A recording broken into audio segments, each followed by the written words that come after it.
Best, no question about it. Scott, thanks very much. Well, 3 weeks ago, we informed you about a surrogate mother here in Idaho left caring for the baby more than 4 months after giving birth because the biological parents have not been able to travel here from China due to the pandemic. Well, now our Stephanie Garibay finds out the latest developments in this case and how many others are affected. Before the pandemic, there were already concerns over the surrogate mom ever taking care of the baby, mainly because of bonding concerns and the baby becoming attached to the surrogate mom.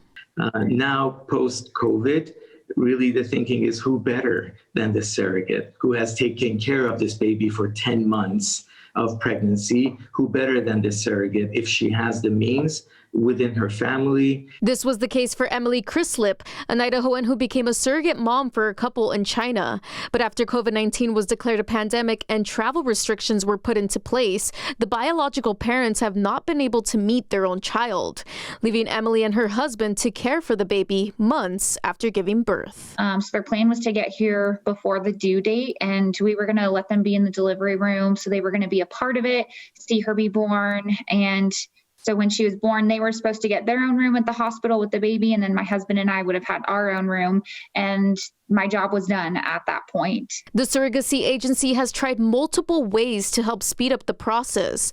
They have even contacted government officials in both the U.S. and China.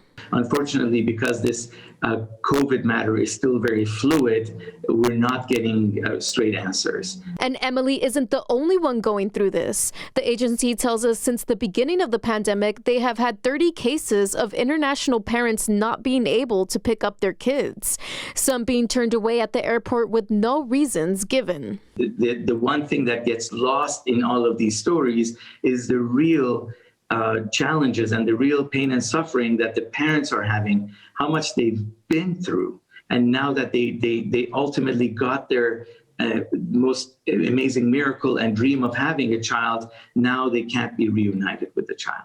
In Emily's case, it is still uncertain when the parents will be able to travel to the U.S. to pick up the baby.